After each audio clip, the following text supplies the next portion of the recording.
Inilah pedang Tuhan. Inilah pedang hidup.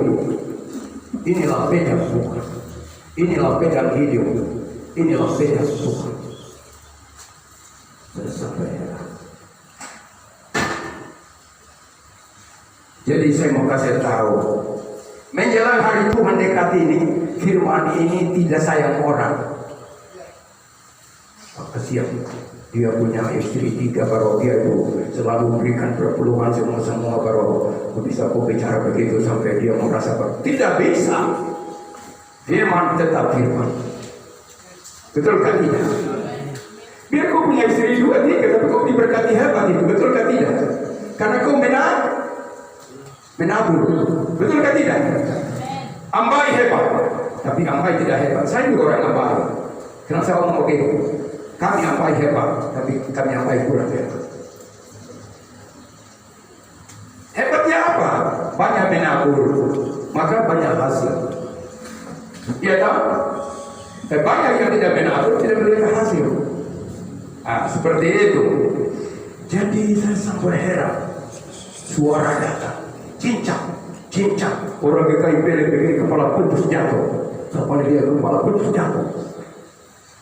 Terus pikir Tuhan bilang, cepat. Lihat kembali Alkitab. Firman ditajam. Air sama ini firman ditajam. Firman ini tajam. Jadi kesaksian untuk pedang itu coba baca Ibrani 4 ayat 12 sama Tuhan baca.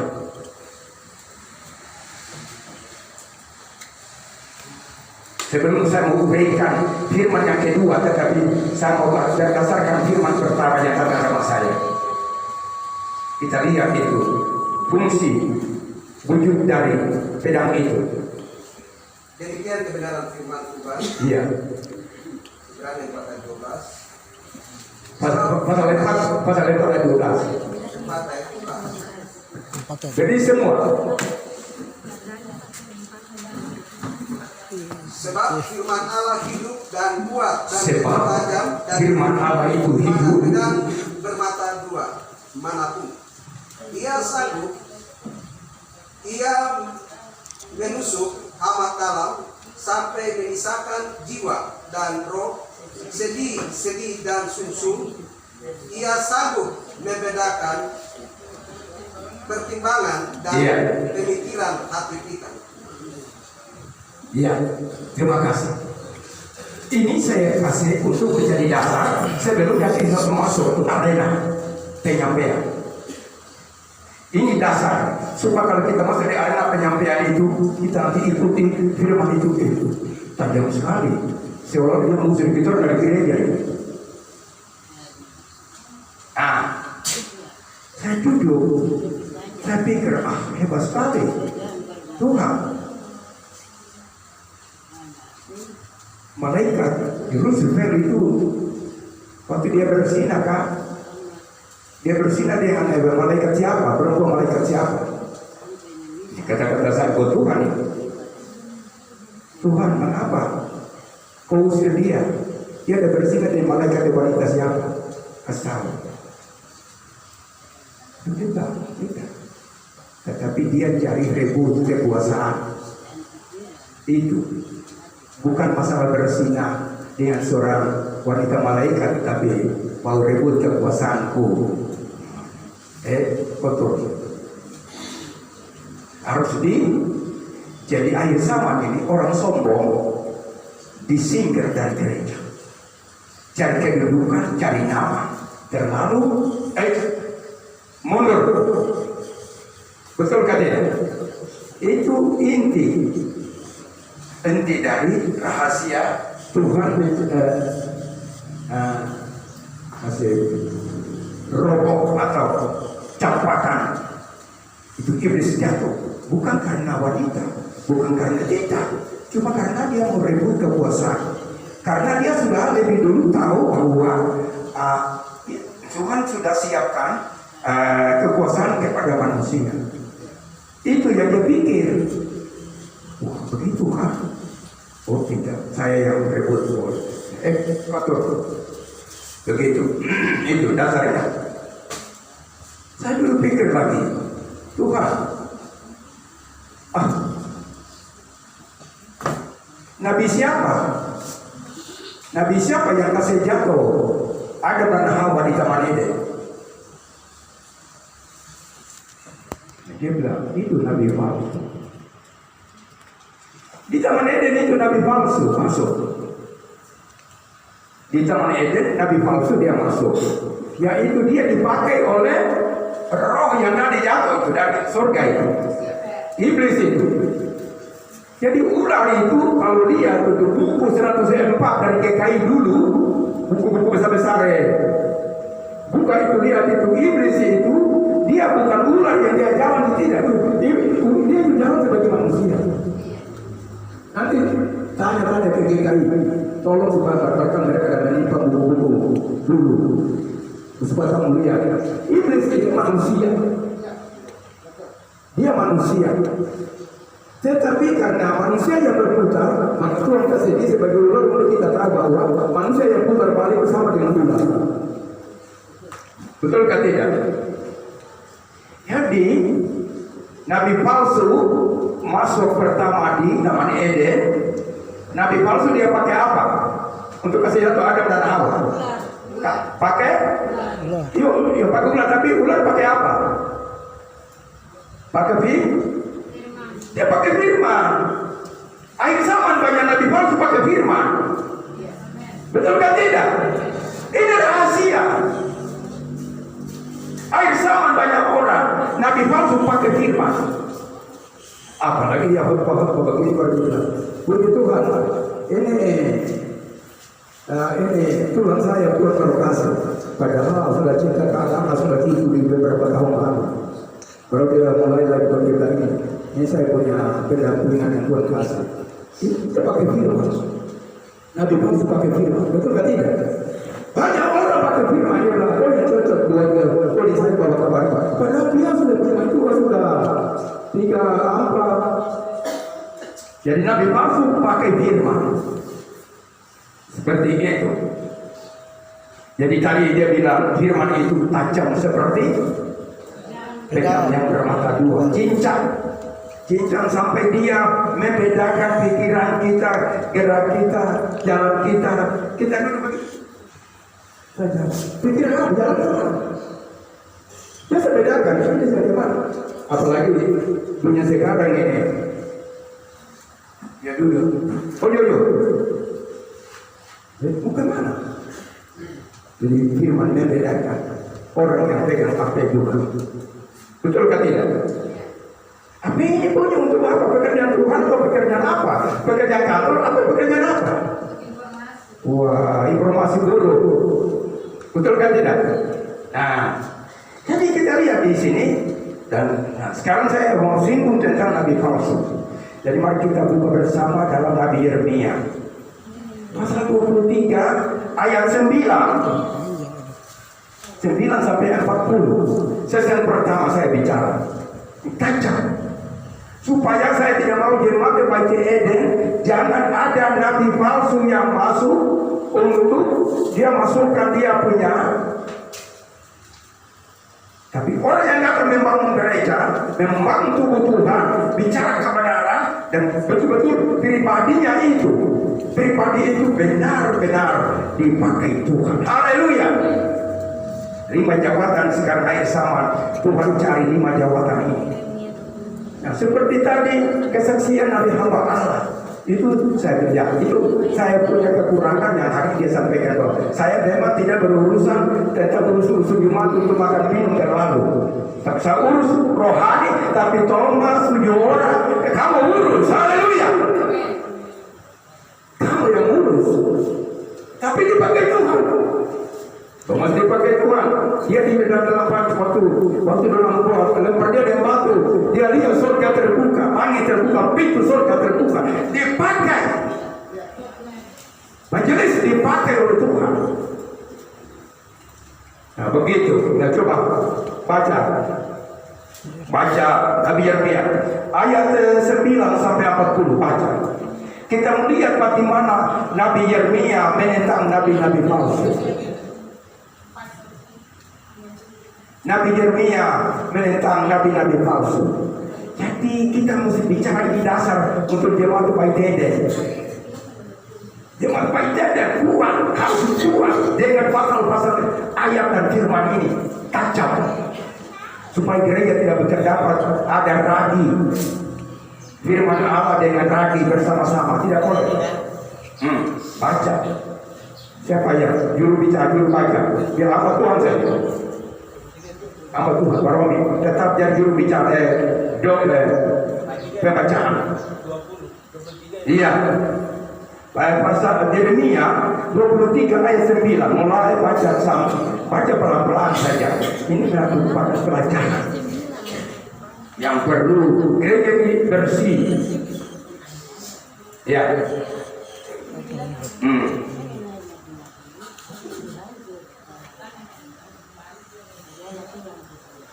Tapi Yeremia 29, Yeremia 23 ayat 9. Ya. Demikian bunyinya. Dengan perikop menentang nabi-nabi palsu.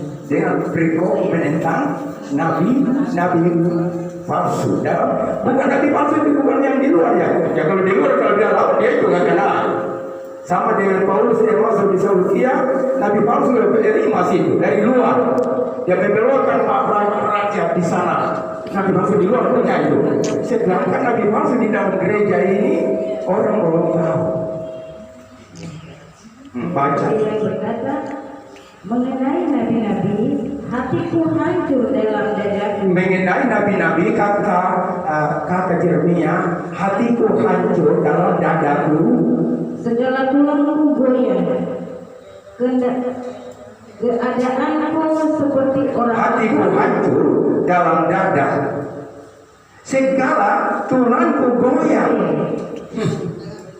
Keadaanku seperti orang mabuk, seperti Dia merenungkan keadaan terjadi di dunia pada zaman itu. oleh kalimat Tuhan. Dia tidak tahan. Sama dengan sekarang kami dulu lihat gereja tidak tahan. Dan Orang tidak tahan. Jadi dia berbicara itu mau potong betul karena dia banyak palsu ada di dalam perjalanan gereja. Betul kan tidak? Orang yang bertanggung jawab itu dia gereja ini dia tidak tahan. Aduh. Terus segala tulangku goyang, keadaanku seperti orang mabuk, seperti laki-laki yang terlalu banyak minum anggur. Itu dia bicara berdiri seperti hamba Tuhan orang bilang, aduh, dong bikin gereja sampai dia dulu berpikir tentang gereja. Sama dengan ini banyak orang bikin susah gereja. Itu hebat seperti laki-laki yang terlalu banyak minum anggur. Dia berdiri itu. Oleh karena Tuhan dan oleh karena firman yang kudus. Nah ini karena orang-orang yang jadi sekarang tidak boleh undang sembarang orang. Undang itu Freddy, undang itu orang yang nanti kita tunggu orang yang dipakai Tuhan. Undang orang-orang yang sama, orang yang pas, yang dapat bicara hal yang benar. Maukah tidak? Jangan terpabit dengan pikiran-pikiran dari nabi-nabi palsu. Banyak nabi palsu datang mengajar di gereja. Orang sampai angkat tangan ke bandi juga belum tentu dia di apa-apa. Betul kan tidak? Saya waktu Benin dia datang itu, Rukun sudah ngomong, jangan bagi jangan jatuh, tegang dengan aku, jangan jatuh. Tapi dia bicara pasal Tuhan orang terbantu sama dengan orang lain apa itu ilmu mati. Ini kan ilmu mati. Jadi begini kita baca, jadi begini orang terbantu. Hati-hati. Tapi dia jatuh ke bawah, bawah tidak ada apa-apa. Kenapa berita apa-apa? Betul kan tidak? Waktu dari delapan gerakan besar-besaran kami itu orang jatuh itu dia suruh kerja berguru dan balik bawa berguru.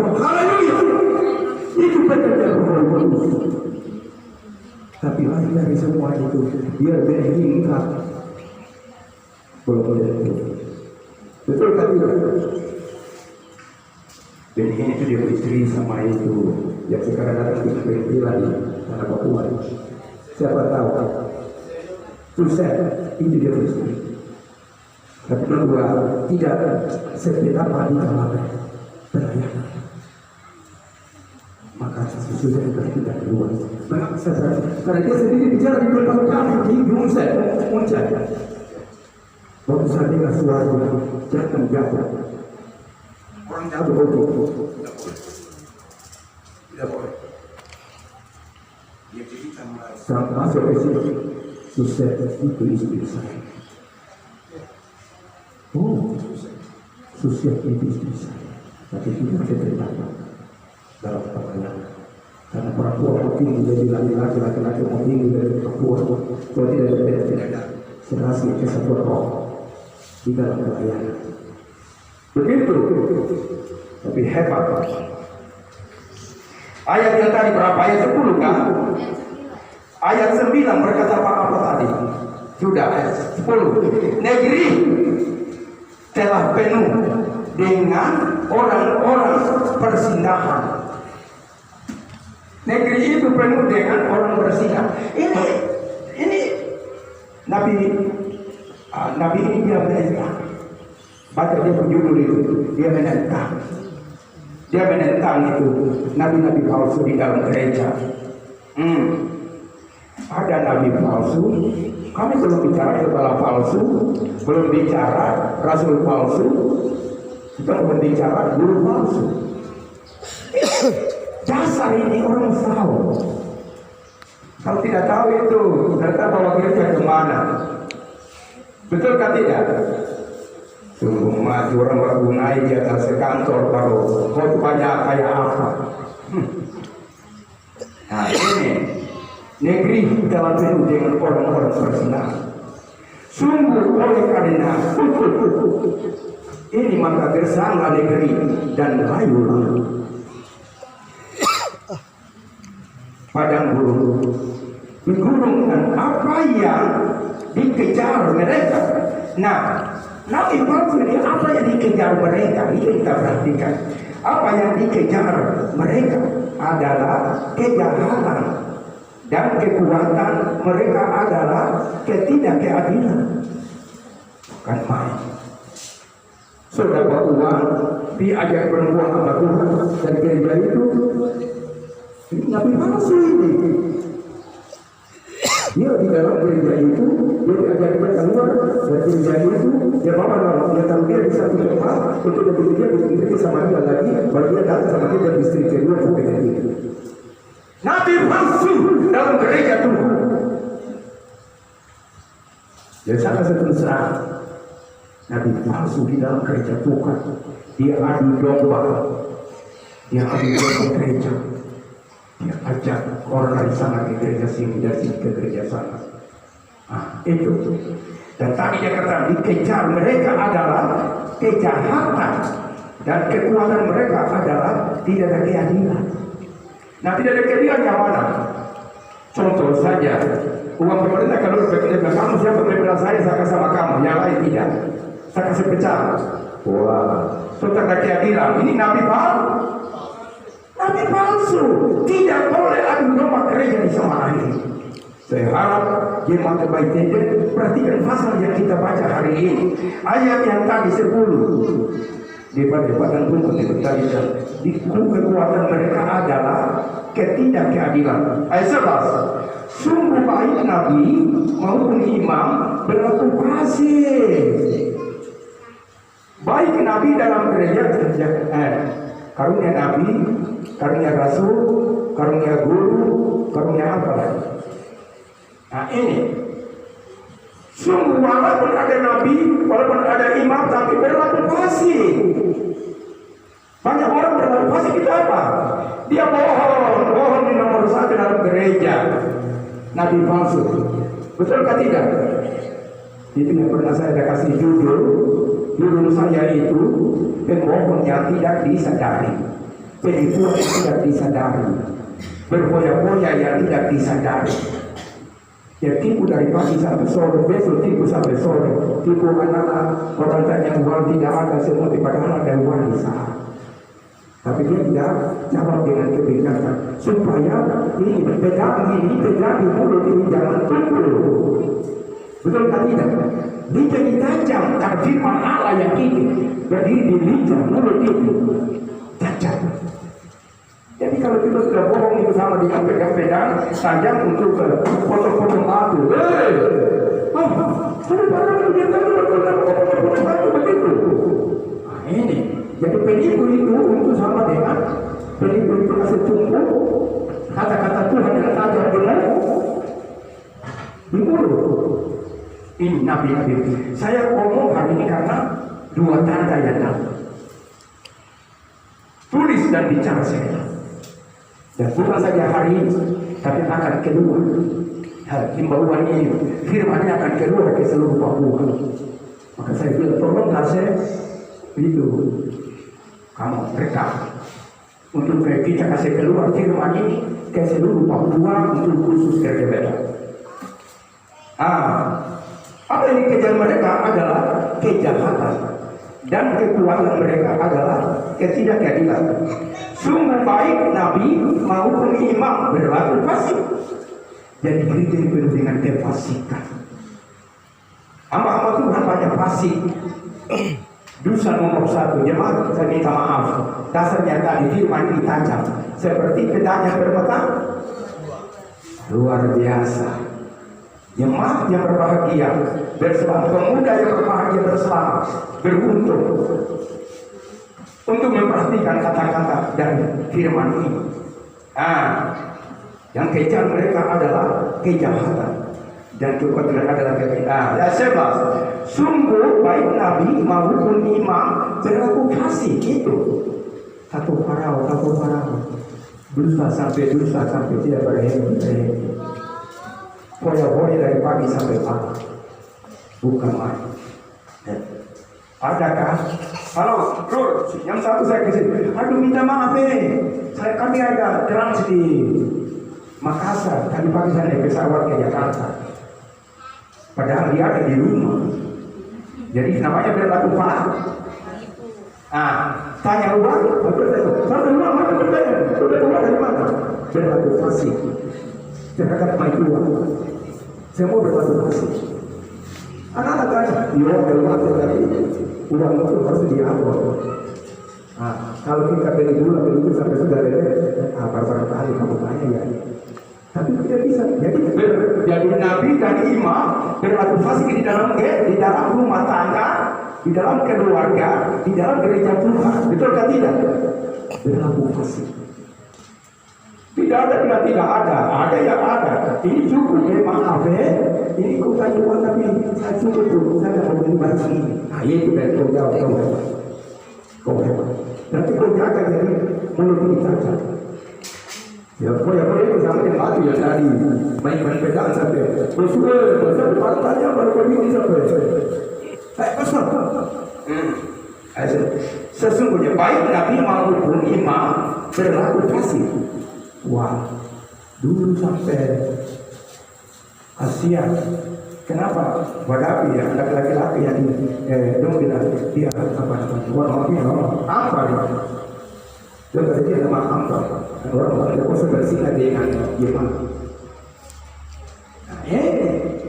Anaknya besar sekarang wadapi. Apa orang kalau panggil apa? Nabi-nabi palsu di dalam gereja Tuhan. Jadi itu yang kita jaga.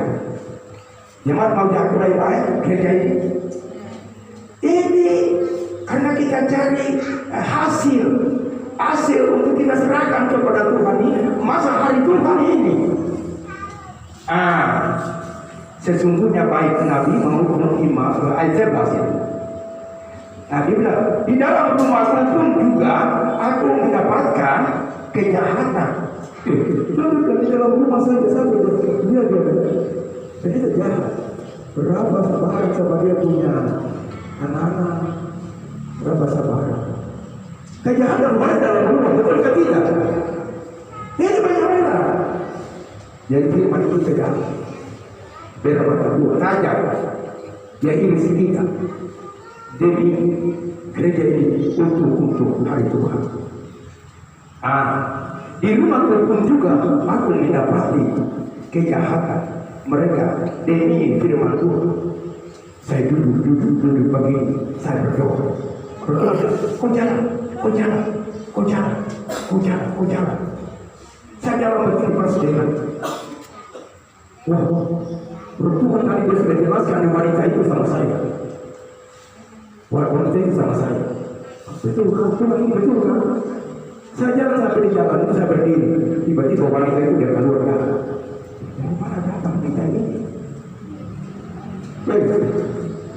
Dia datang sampai mata ini, antar dia. Baik. Roda dulu. Oh dari mana? Saya dari depan. Gimana tadi berkata kau? Dia kaget. Gimana ada penolong? Dia kaget. Dia menangis sakit di pinggir jalan ini. Dia kaget.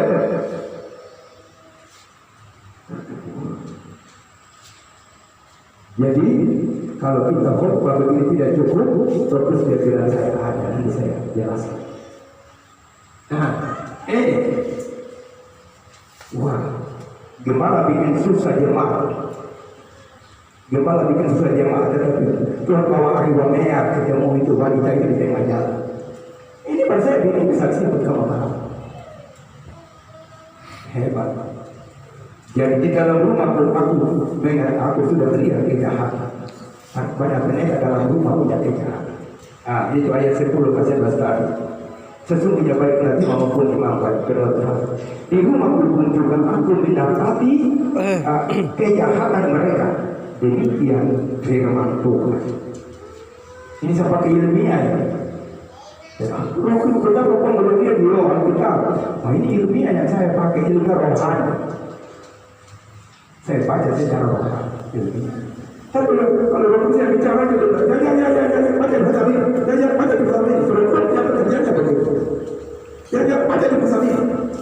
waktu kalau dalam doa dan kuasa akan betul itu roh kudus. Begitu. Seperti ini. Kita lihat lagi ayat berapa tadi? 11 ayat 12. Sebab itu jalan mereka akan seperti jalan-jalan yang licin bagi mereka di dalam gelap. Bagi mereka di dalam gelap. Mereka tersandung dan akan jatuh di sana. Sebab aku akan mendatangkan malapetaka atas mereka dalam tahun waktu mereka dihukum. Demikianlah firman Tuhan. Dia bilang kejahatan itu saya sudah lihat dan saya tunggu waktunya. Tanggalnya hari ini. Kalau sama dengan Tuhan janji bagi Abraham, istrimu tanggal hari ini, hari Rabu, tanggal hari ini, nanti tahun depan tanggal yang sama, hari yang sama, istri. Kata itu dia bilang di sini, dia bilang Nabi dia katakan jauh di sana sebab itu akan mendatangkan malapetaka atas mereka di dalam tahun-tahun waktu mereka dihukum. Demikianlah firman Tuhan. Itu semua datang rumah di bawah. Saudara percaya di bawahnya, saudara ada. Gereja pecah karena Nabi palsu masuk. Nabi palsu masuk, gereja malah pecah. Sudah bikin ideologi sendiri, bikin guru perpuluhan sendiri, sudah mulai hancur itu tuh. Dan tadinya pertama orang bilang wadapi itu surga kedua. Orang mimpi di sorong beleng orang mimpi di sorong. Ada malaikat apisan yang jalan di atas air laut, yang jalan di tengah-tengah, yang jalan di atas dari Ayarofat laut dan menuju pada api. Sana mereka menuju pada api. Mimpi beleng orang mimpi sorong. Dia bilang apa? Kamu manipa. Tuhan ada tujuh sesuatu di kampung ada api. Begitu. Kami berani. Kapal diserui mereka saja, weh, kau bilang, sekarang pada api kau bilang, oh, mereka orang kampung lah, pada api surga kedua. Tapi surga kedua sekarang menjadi apa? Hancur semua. Karena rahasia pelajaran nyata. Kalau kita tidak jaga gereja dengan baik, gereja hancur. Jadi kalau gereja pecah dari satu-satu itu sudah menjurus kepada nabi-nabi palsu. Jadi itu yang saya mau kasih tahu tadi ayat berapa tahun di. Nah ini ayat 13. Di kalangan para nabi Samaria, aku melihat ada yang kurang pantas. Mereka bernubuat dengan Baal dan menyesatkan umatku. Tetapi di kalangan para nabi Yerusalem, aku melihat ada yang mengerikan. Mereka berzina dan berkelakuan, tidak jujur. Mereka menguatkan hati orang-orang yang berbuat jahat, sehingga tidak ada yang bertobat.